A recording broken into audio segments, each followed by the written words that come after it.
ദോഹയിലെ Israeli ആക്രമണത്തിന് ഇസ്രായേലിന് കൂട്ടായ മറുപടി ഉണ്ടാകുമെന്ന് ഖത്തർ. ഗൾഫ് രാജ്യങ്ങൾ ഒന്നിച്ച് ഇസ്രായേലിന് മറുപടി നൽകുമെന്ന് ഖത്തർ പ്രധാനമന്ത്രി Sheikh Mohammed bin Abdul bin Rahman Jassim Al Thani അറിയിച്ചു. പ്രതികരണം എന്താക്കണമെന്നതിൽ ചർച്ചകൾ നടക്കുമെന്നും അദ്ദേഹം കൂട്ടിച്ചേർത്തു. ഇസ്രായേൽ ബുള്ളിയിങ് ആവർത്തിക്കില്ലെന്ന് ഉറപ്പാക്കും. അർത്ഥവത്തായ നടപടി ഉണ്ടാകുമെന്നാണ് ഖത്തറിന്റെ പ്രതീക്ഷയെന്നും അദ്ദേഹം കൂട്ടിച്ചേർത്തു. ഗൾഫ് മേഖലയാകെ ഭീഷണി നേരിടുകയാണ്. നെതന്യാഹു കാണിക്കുന്നത് തെമ്മാടിത്തരമെന്നും വിമർശിച്ച് ഭാവിയിലെ വെടിനിർത്തൽ ചർച്ചകളിലെ പങ്കാളിത്തത്തെക്കുറിച്ച് ഖത്തറി ജനത എല്ലാം പുനർവിചിന്തനം നടത്തുകയാണെന്നും എങ്ങനെ മുന്നോട്ട് പോകണമെന്നതിനെക്കുറിച്ച് അമേരിക്കൻ സർക്കാരുമായി വളരെ വിശദമായ സംഭാഷണത്തിലാണെന്നും അൽത്താനി കൂട്ടിച്ചേർത്തു. മാത്രമല്ല, ഞങ്ങൾ പരിഷ്കൃതരായ ആളുകളോട് ഇടപെടുന്നതെന്ന് ഞങ്ങൾ കരുതിയിരുന്നു. ഞങ്ങൾ മറ്റുള്ളവരോട് പെരുമാറുന്നത് അങ്ങനെയാണ്. നെതന്യാഹു സ്വീകരിച്ച നടപടി എനിക്ക് അത് വിവരിക്കാൻ കഴിയില്ല, പക്ഷേ അതൊരു ക്രൂരമായ നടപടിയാണ്. ചൊവ്വാഴ്ച ദോഹയിൽ ഇസ്രായേൽ നടത്തിയ ആക്രമണം ഗാസയിൽ അവശേഷിക്കുന്ന ബന്ദികളുടെ ഏതെങ്കിലും പ്രതീക്ഷയെ ഇല്ലാതാക്കിയെന്ന് താൻ വിശ്വസിക്കുന്നുവെന്നും അൽത്താനി കൂട്ടിച്ചേർത്തു.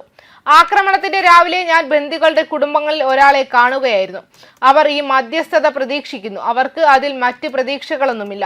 നെതന്യാഹു ഇന്നലെ ചെയ്തതുപോലെ ആ ബന്ദികളുടെ എല്ലാ പ്രതീക്ഷകളെയും അദ്ദേഹം ഇല്ലാതാക്കിയെന്ന് ഞാൻ കരുതുന്നുവെന്നും പ്രധാനമന്ത്രി പറഞ്ഞു. ദോഹയിലെ ആക്രമണം സംസ്ഥാന ഭീകരതയിൽ കുറഞ്ഞതല്ലെന്ന് അൽത്താനി CNN-നോട് വ്യക്തമാക്കി. ചൊവ്വാഴ്ച ഒരു വാർത്താ സമ്മേളനത്തിൽ വേദിയിലെത്തിയ പ്രധാനമന്ത്രി ഇസ്രായേലിനെതിരെ ഇതേ പദം ഉപയോഗിച്ചിരുന്നു. ആ വാർത്താ സമ്മേളനത്തിൽ അൽത്താനി വളരെ ദേഷ്യത്തിലായിരുന്നു. പണിമുടക്ക് കഴിഞ്ഞ് ഏകദേശം 36 മണിക്കൂറിന് ശേഷം ബുധനാഴ്ചയും അദ്ദേഹം അതേ രോഷം പ്രകടിപ്പിച്ചു. ഇത്തരമൊരു നടപടിയിൽ ഞങ്ങൾ എത്രമാത്രം രോഷാകുലരാണെന്ന് പ്രകടിപ്പിക്കാൻ എനിക്ക് വാക്കുകളില്ല. ഇത് ഭരണകൂടം ഭീകരതയാണ്, അൽത്താനി CNN-നോട് വ്യക്തമാക്കി. ഞങ്ങൾ വഞ്ചിക്കപ്പെട്ടിരിക്കുന്നു. ചൊവ്വാഴ്ച ദോഹയിൽ ഹമാസിന്റെ നേതൃത്വത്തെ ലക്ഷ്യമിട്ട് ഇസ്രായേൽ നടത്തിയ ആക്രമണത്തിന് ശേഷം ഹമാസിന്റെ മുഖ്യ മധ്യസ്ഥൻ ഖലീൽ അൽ ഹയ്യയുടെ വിധി എന്താണെന്ന് അൽത്താനി വെളിപ്പെടുത്തിയില്ല. മുഖ്യ ചർച്ചക്കാരൻ എവിടെയാണെന്ന് CNN ചോദിച്ചപ്പോൾ അൽത്താനി പറഞ്ഞു, ഇതുവരെ ഔദ്യോഗിക പ്രഖ്യാപനമൊന്നുമില്ല. ആക്രമണത്തിൽ തങ്ങളുടെ 5 അംഗങ്ങൾ കൊല്ലപ്പെട്ടതായി ഹമാസ് ആദ്യം പറഞ്ഞിരുന്നുവെങ്കിലും ചർച്ച നടത്തുന്ന പ്രതിനിധി സംഘത്തെ വധിക്കുന്നതിൽ അവർ പരാജയപ്പെട്ടു. ആക്രമണത്തിൽ 22 വയസ്സുള്ള ഒരു ഖത്തരി സുരക്ഷാ ഉദ്യോഗസ്ഥൻ കൊല്ലപ്പെട്ടതായി അൽത്താനി പറഞ്ഞു. മറ്റെന്തെങ്കിലും കാണാതായിട്ടുണ്ടോ എന്ന് തിരിച്ചറിയാൻ ഞങ്ങൾ ശ്രമിക്കുകയാണ്. വളരെ അപകടകരമായ സാഹചര്യത്തിലാണ് ഖത്തറുകളെന്നും അദ്ദേഹം കൂട്ടിച്ചേർത്തു.